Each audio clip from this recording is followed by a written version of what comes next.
Assalamualaikum warahmatullahi wabarakatuh. Semangat pagi untuk semuanya. Di pertemuan hari ini ada dua materi yang akan saya sampaikan, yaitu struktur looping yang pertama, yang kedua adalah struktur rekursif ya. Kenapa ini digabung? Karena memang materinya tidak banyak dan harapannya di pertemuan berikutnya sebelum UTS itu ada kuis pra UTS. Langsung saja ke materi yang pertama mengenai struktur looping. Ya, jadi struktur looping ini sequel dari percabangan, ya, dari percabangan atau branching. Jadi di dalam struktur looping ya, ini ada dua bagian ya. Ada dua bagian yaitu kondisi perulangan dan badan pengulangan. Jadi kalau misalnya dihadapkan dengan bahasa pemrograman, struktur looping, struktur branching, atau nanti rekursif, itu semua ada di bahasa pemrograman ya. Jadi bukan berarti Anda sekarang belajar bahasa pemrograman Python, oh ini looping untuk Python saja, itu tidak. Tapi untuk semua bahasa pemrograman. Tapi konsep awal, konsep dasar, pondasinya sama. Ya, cuma nanti perbedaannya di sintaks semantiknya aja. Nah, yang pertama di sini kondisi pengulangan yaitu ekspresi boolean yang harus dipenuhi untuk melaksanakan pengulangan. Ekspresi boolean ini kan sudah dijelaskan ya, bahwa di dalam kondisi itu ada true, ada false, ada true, ada false. Di flowchart sudah ada simbol decision, ya atau tidak, true or false. Nah, itu kan untuk menggambarkan kondisi. Ya, menggambarkan kondisi. Nah, salah satunya di sini kondisi pengulangan. Kemudian badan pengulangan yaitu bagian algoritma yang diulang. Jadi pengulangan ini dalam tanda kutip, jadi pengistilahan statement, satu statement yang diulang ke n kali. N kali ini maksudnya beberapa kali ya, tergantung kebutuhannya. Nah, di dalam dua bagian struktur pengulangan, ini ada dua. Ada dua bagian pada struktur pengulangan. Ada inisialisasi, aksi yang dilakukan sebelum pengulangan, dilakukan pertama kali. Yang kedua tuh terminasi, aksi yang dilakukan setelah pengulangan selesai dilaksanakan. Ya, ini ada dua struktur, ada inisialisasi dan terminasi. Kalau inisialisasi sebelum, kalau terminasi setelah, before, after. Kemudian, nah ini bentuk umum pengulangan, struktur pengulangan. Di sini ada inisialisasi awal, dan yang berikutnya ada badan akhir pengulangan, dan tengah-tengahnya di sini ada badan pengulangan. Nah, di sini ada catatannya, awal dan akhir pengulangan dinyatakan sebagai kata kunci yang bergantung pada konstruksi pengulangan yang dilakukan. Ya, ini kan sebagai struktur pengulangan. Jadi di bahasa pemrograman apapun pasti ada inisialisasi dan ada terminasi. Nah, ini contohnya, contoh pengulangan. Ya, saya yakin Anda yang sudah kemarin di flowchart ini dengan tugas yang karakteristiknya berbeda, ini saya yakin udah ada gambaran lah ya. Seperti yang sudah saya sampaikan. Anda bikin flowchart pasti bingung. Pasti bingung, belum bisa Pak, nggak tahu mulainya dari mana. Nah, itu harus dimulai dari Anda memahami simbol dari flowchart. Simbol dari flowchart, ada terminal di sini misalnya ya. Ini kan agak keliru, ini harusnya di sini ada startnya ya. Ada start, di sini ada end. Nah, ini kan terminal, ini proses, ini decision. Ini memang harusnya sih ada inputannya juga. Ya, ada inputannya juga. Oke, ini sebagai contohnya aja lah, contoh pengulangan. Misalnya di sini variabel 1 diberi harga 1, kondisi variabel i diberi harga 1, kondisi i lebih kecil atau sama dengan 10. Jika kondisinya salah, maka ke langkah ketiga. Ya, sini nih. Jika kondisinya benar, maka akan cetak hello world. Ya, variabel i sini nih. Jika benar, i sama 10, hello world. Begitu seterusnya. Variabel i bertambah 1, kembali ke langkah 2, n. Jadi, di dalam decision ini, mengandung kondisinya itu I lebih kecil atau sama dengan 10. Ya, misalnya diinputkan 9. Nah, ini kan berarti akan ke sini benar, akan ngulang. Tapi kalau misalnya diberi nilai 11 misalnya, ya keluar dari perulangan ini. Jadi pada prinsipnya Anda harus memahami simbol decision di sini karena berbicara boolean, benar atau salah, true or false. Ya, jadi main logika aja di sini. Logika aja. Kemudian secara umum ya bentuk loop ini ada 3. Ada while, ada do while, ya, ada for. Di sini ada for positif, negatif, bersarang. Ya. Kemudian kita coba lihat satu-satu. Di sini ada statement while. Nah, perulangan akan terus dilaksanakan selama syarat tersebut terpenuhi. Ada while, ada syarat, ada pernyataan. Ya, atau while, syarat, pernyataan. Dua pernyataan. Ini bentuknya, strukturnya. Kita coba lihat di contoh programnya di sini nih. Misalnya, buatlah program untuk mencetak bilangan 1 sampai dengan 5 dengan menggunakan pengulangan while. Integer bil 1 while bilangan lebih kecil atau sama dengan 5, ya, cout bilangan, maka di sini menaik ya, ini plus-plus ini menaik 1, 2, 3, 4, 5. Selesai. Karena di sini kan lebih kecil atau sama dengan 5. Jadi untuk while ini contohnya seperti ini. Ya, seperti ini karena di dalam while ini akan terus dilaksanakan selama syarat terpenuhi. Jadi kalau syaratnya tidak terpenuhi, dia tidak akan mengulang. Kemudian, contoh kedua. Nah, buatlah algoritma dan program untuk menampilkan angka 10 sampai 1 dengan pengurangan 1. Jadi 10, 9, 8 sampai dengan 1. Nah, di sini berarti tentukan nilai awal, lakukan proses I lebih besar sama dengan 0, cetak bilangan, ulangi langkah 2 sampai batas akhir. Nah, di sini ya. Ini integer I sama dengan 10 while I lebih besar daripada 0. Ya. Berarti I di sini ya itu akan dikurangi 1. Ya, akan dikurangi 1. Makanya untuk outputnya itu jadi 10, 9, 8 sampai dengan 1. Ya. Kemudian statement do while. Ya, bukan duel, tapi do while. Nah, kalau di sini, bedanya dengan while, perulangan ini akan dilaksanakan terlebih dahulu dan pengujian perulangan dilakukan belakangan. Jadi di sini tuh dilaksanakan terlebih dahulu dan pengujiannya belakangan. Kalau tadi kan while itu syaratnya terpenuhi, dia akan lakukan. Nah, kalau sekarang itu diuji dulu, ada do-nya, baru while. Nah, dilakukan perulangan. Ini strukturnya seperti ini. Nah, ini contohnya. Yang pertama, buatlah program untuk mencetak bilangan genap yang ada pada bilangan 1 sampai dengan 10. Sini ya, integer, bilangan 2, do, cout, bill. Ya, cetak 2, bill 4, apakah 4 lebih kecil sama dengan 10? Ya, berarti terus. Ya.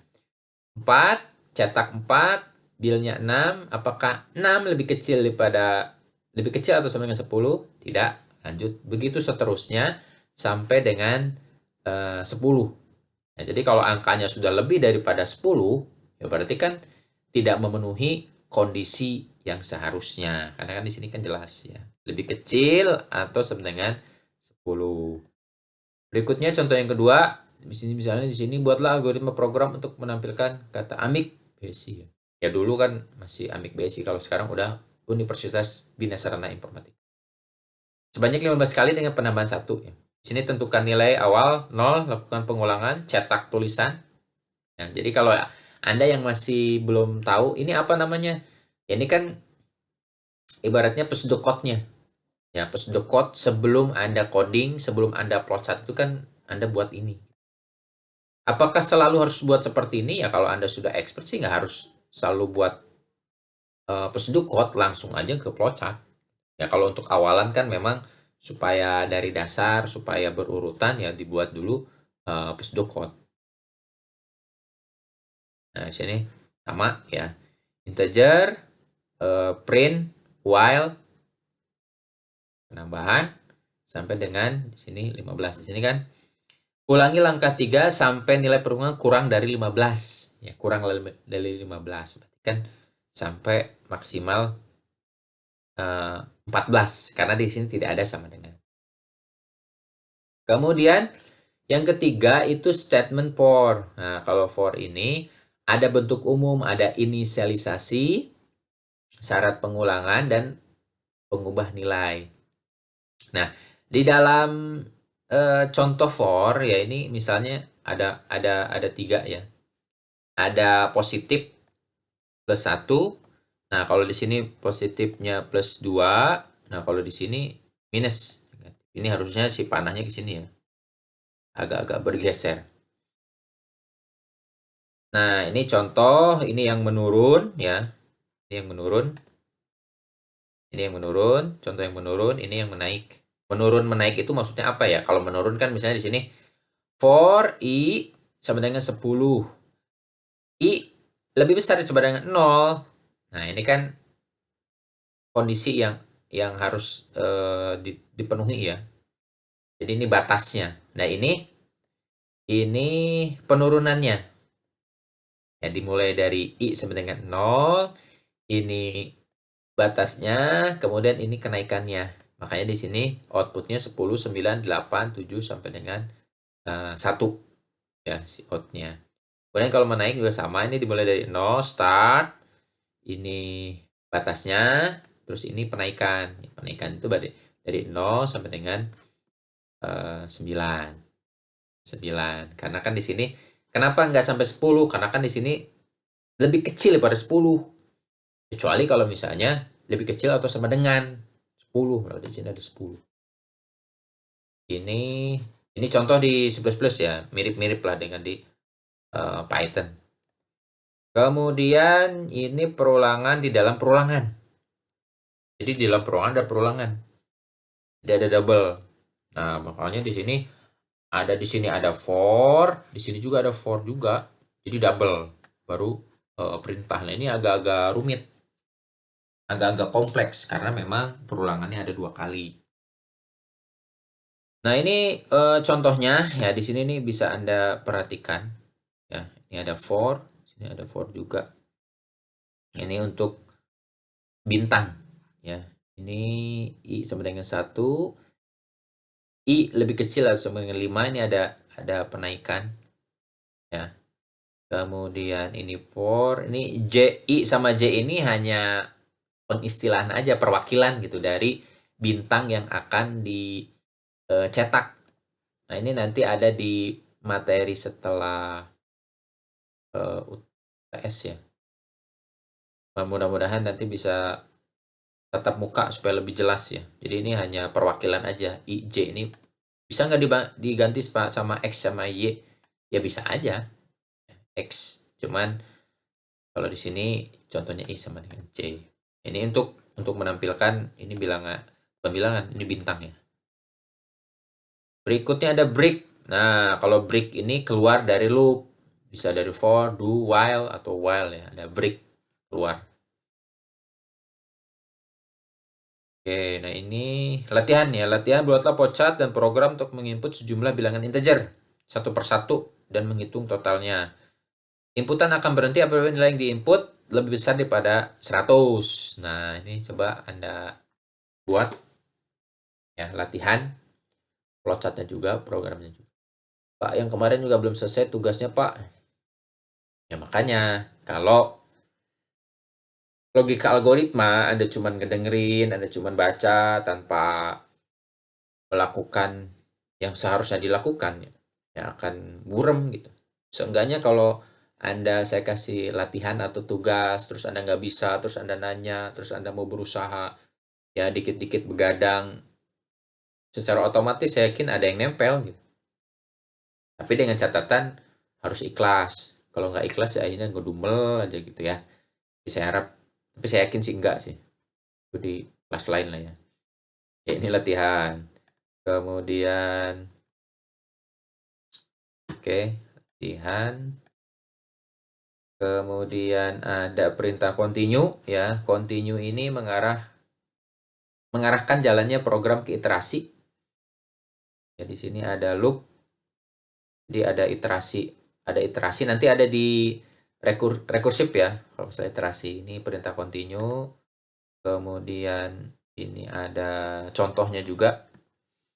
Misalnya di sini algoritma dan program untuk mencetak bilangan 0 sampai dengan 6. Prosesnya pada bilangan 4 ini dilewati, hasil outputnya 0, 1, 2, 3, 5, 6.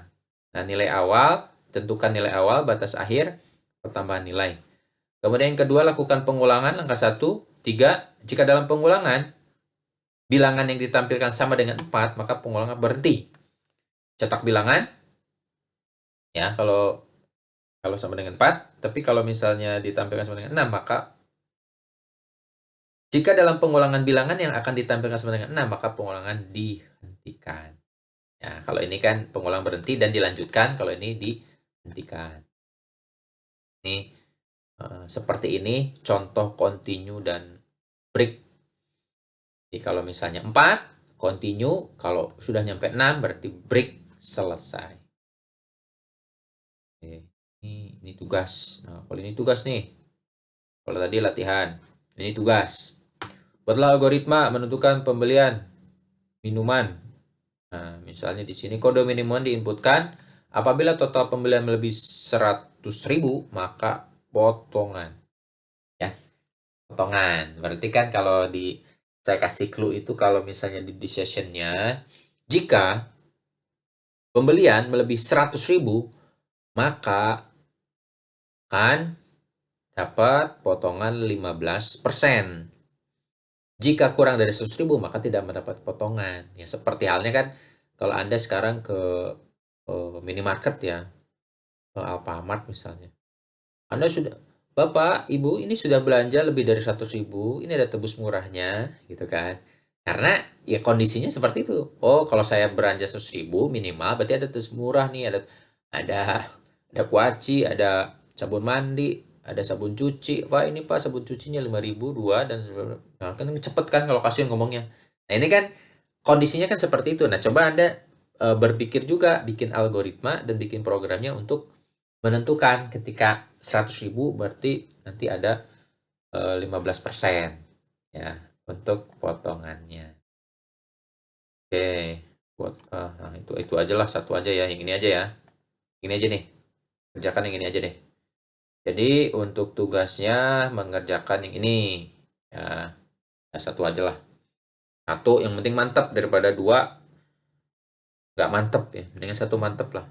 Saya harap ini individu. Kalau individu ini maksudnya bukan berarti Anda nggak boleh diskusi, cuma nanti hasil akhir tetap masing-masing. Seperti yang pernah saya sampaikan, khususnya buat algoritma, buat flowchart, itu nggak mungkin sama antara satu dengan si A dengan si B dengan si C. Ya, nggak mungkin sama. Makanya masing-masing aja, meskipun Anda, ayo ngumpul-ngumpul, tapi tetap hasil akhir Anda sendiri.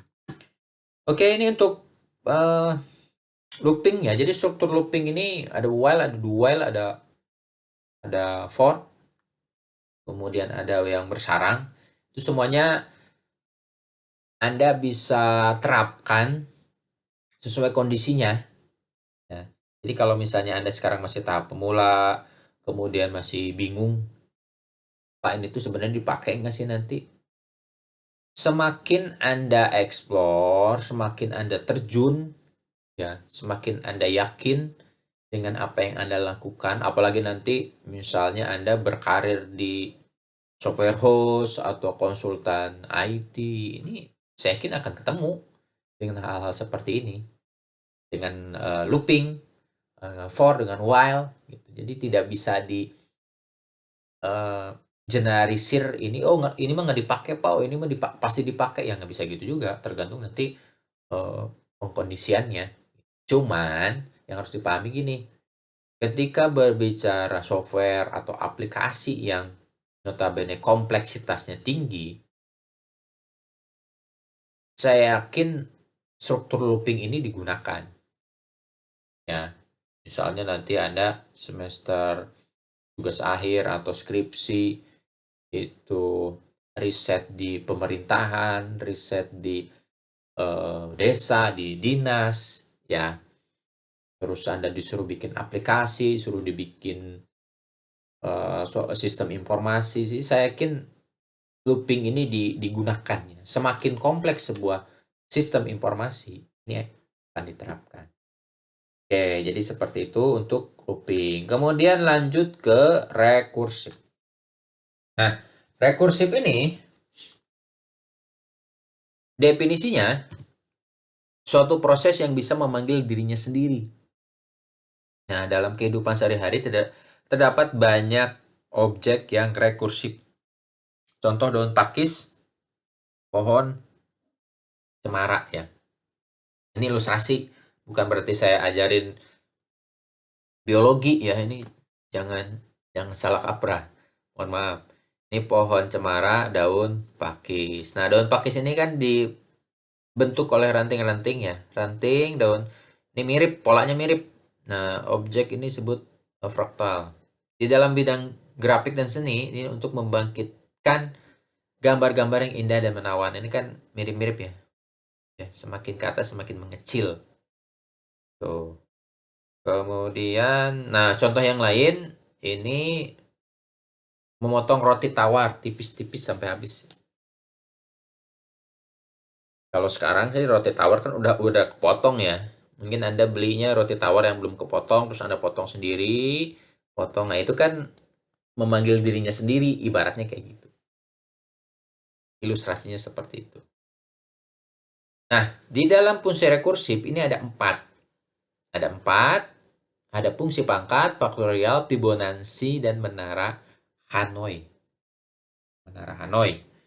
Kalau pangkat sama faktorial saya yakin di SMA dulu ya atau SMP ini sudah Anda temui ya. Kalau misalnya Fibonacci dan menara Hanoi mungkin ini masih nggak tahu, mungkin belum tahu ya. Oke. Nah, ini yang pertama ini fungsi pangkat. Nah, pangkat ini untuk menghitung nilai X pangkat N dengan N berupa bilangan positif. Ini ada contohnya sini ya. Ini menghitung 10 pangkat N dengan menggunakan konsep rekursif di 10 pangkat 3, 10 pangkat 10 pangkat 0, 10 pangkat 1, 10 pangkat 2, seperti itu. Kemudian ini fungsi pangkat dengan kalau dibikin algoritmanya ya, dibikin statementnya, integer pangkat A, integer B, if B 1, return A. Ya, sini return A kali pangkat. Jadi ini untuk pangkat ya. Kemudian ini faktorial ya sama. Ini kalau digambarkan ini faktorial 1, faktorial 2, faktorial 3, 4, 5. Kemudian langkah-langkahnya kan seperti ini, misalnya 5 faktorial berarti 120 kan alurnya seperti ini. Jadi dirunut. Ini tinggal di flashback aja ke matematikanya dulu ya. Bahwa matematika khususnya faktorial dan pangkat itu masuk ke rekursif. Berikutnya, ini ada penjelasannya lagi, ini faktorial 3. Sama juga di sini. If 3 sama dengan 0, then ya, faktorial 3 begitupun terusnya sampai dengan menghasilkan nilai yang sebenarnya. Ini juga sama ya. Contoh yang tadi dari faktorial, ini listingnya ya, listingnya. Kalau misalnya di list faktorial ini kan tadi tuh masih ada for sini kan ya, ada kaitannya dengan struktur looping. Di sini ada branching, ada if, else ya. Jadi kalau saya kasih kesimpulan sampai dengan rekursif, kesimpulan awal antara branching, kemudian looping, kemudian rekursif, itu nanti digabung ke dalam satu statement program yang Anda buat. Jadi nggak misah-misah. Jadi semakin Anda explore, nanti akan semakin ketemu lah keterkaitan antara branching, ada looping, dan ada rekursif. Ya. Nah, kemudian deret Fibonacci. Nah, deret Fibonacci ini biasanya keadaan di UTS. Deret Fibonacci itu definisinya deret di mana nilai suku ke N merupakan jumlah suku ke N1 dan ke N2. Kalau misalnya Anda ikut kayak tes PNS itu ya, untuk masuk ke TIU kalau salahnya, tes untuk intelijensi, itu suka ada nih soal-soal kayak gini. Ini dari Fibonacci kayak gini nih. Kosong, kosong tambah satu hasilnya satu, satu tambah satu hasilnya dua, dua tambah tiga hasilnya lima, ya lima tambah 8 hasilnya 13. Begitu seterusnya. Nah, ini yang dimaksud dengan deret Fibonacci. Oke, kita coba ini nih. Ya, sebentar ke sini dulu nih Fibonacci.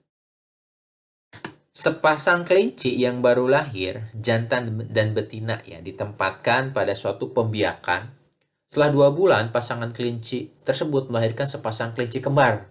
Setiap pasangan kelinci yang lahir juga akan melahirkan sepasang kelinci juga setiap 2 bulan. Berapa pasangan kelinci yang pada akhir bulan ke-12? Mungkin Anda mendengarkan penjelasan ini, mungkin lagi ada yang baru udah di rumah atau masih perjalanan kerja. Mungkin kalau dibaca sekilas jelimet ya. Tapi harus Anda analisa nih, sepasang kelinci yang baru lahir. Nah, di sini kan ada jantan dan betina. Setelah 2 bulan, pasangan kelinci tersebut melahirkan sepasang lagi. Ya, jantan dan betina lagi. Setiap pasangan kelinci yang lahir melahirkan sepasang lagi. Jadi kayak berurutan. Ya berurutan karena kan sifatnya Fibonacci itu kan menambah hasilnya itu berdasarkan 2 bilangan pertama, 2 angka pertama. Yang jadi pertanyaan, berapa pasangan kelinci yang pada akhir bulan ke-12? Jadi biasanya kalau tatap muka, saya tungguin Anda menganalisa ini. Cuman karena online, ya, mungkin Anda coba dipikirkan dulu berapa sebelum saya perlihatkan untuk hasilnya berapa. Ya mungkin ada yang 100, ada yang 200 Pak, 300 Pak, 400. Nah itu kan cuman analisa secara refleks aja gitu ya. Tapi kan harus dihitung. Ya harus dihitung. Makanya hitung-hitungannya seperti ini. Nah, sini ya. Awal bulan pertama belum produktif, total pasangan masih satu. Bulan kedua total pasangan satu. Nah, baru dia kan melahirkan sini. Total pasangan akhirnya mencapai angka 144. Nah, ini contoh dari Fibonacci. Ini kan 1 tambah 1, 2, 2 tambah 3, 5, 5 tambah 8, 13. 13 tambah 21, 34, begitu seterusnya sampai 144. Nah, ini contoh lain dari Fibonacci. Oke. Nah, ini ya Fibonacci. Ini algoritmanya. Nah, ini kan masih ada for ya untuk perulangan Fibonacci. Nah, kemudian yang berikutnya adalah menara Hanoi, Tower of Hanoi. Jadi di sini tuh ada keterangannya ya. Ini ada 3 buah tegak. Ada 3 buah tiang yang tegak setinggi 5 meter dengan 60 buah piringan. Setiap piringan punya lubang di tengahnya. Kemudian dipindahkan ya. Nah, kira-kira seperti ini. Saya coba cari dulu untuk ininya. Ilustrasinya menara Hanoi. Ya, ini. Nah, ini nih. Nah, menara Hanoi itu kayak gini. Ya, sesuai yang ada di sini nih. Ini kan. Terdapat 3 buah tiang. Ya. Jadi gini. Ini ada 3 buah tiang. Ya. Yang piringan ini harus pindah ke sini. Tetapi syaratnya piringan yang lebih kecil tidak boleh berada di bawah piringan yang lebih besar. Jadi posisinya harus kayak gini. Besar, sedang, kecil. Nah, gimana solusinya di sini? Kalau ini sih aplikasi langsung aja. Ya. Hitung 1, 2, 3, 4, 5, 6, 7. Ya, 7 langkah. Coba kita cek di sini ada rumusnya. Kalau ini kan ini. Kalau di Nah, rumusnya itu ini nih. 2n 2 pangkat n min 1. Ya, 2 pangkat n min 1. Kalau misalnya n-nya itu apa? Berarti n-nya itu jumlah piringan. 2 pangkat 3 berarti kan 7. 2 pangkat 3, 7. Kalau misalnya piringannya ada 5, ya tinggal dihitung aja. 2 pangkat 5, sini 5 ya. 5 nih. 5 piringan. 2 pangkat n 1. Lihat. 1, 2, 3, 4, 5. Ada berapa langkah nih? Ya. Ya, berarti harus memindahkan dulu yang warna biru ini, yang paling besar. 1, 2, 3. Sini, ini langkahnya nih, move number ya, move number untuk melihatkan langkah per langkah ya supaya piring itu pindah. Nah, ini kan yang pertama ini dulu nih yang paling ya syaratnya. Oke, pindah. Nah, berarti sekarang kita targetnya itu memindahkan warna merah ini. Ya, yang warna merah ini. Itu saja yang paling kecil itu harus dipindah-pindah. Nah, berarti langkah 2, 3, kemudian yang warna kuning nih pindah 28. Oke. Dan 30, 31. Jadi kalau misalnya di sini 2 pangkat 5 kurang 1 berarti di sini ada 31 langkah. Ya. Ini dari menara Hanoi atau Tower of Hanoi. Biasanya kalau di UTS juga ada nih ditanya. Rumus langkah pemindahan, ya, jumlah piringan. Ya, ini jumlah pemindahan. Jumlah piringan. Semakin banyak jumlah piringan, misalnya anggaplah ada 8 ya, berarti kan semakin banyak langkahnya.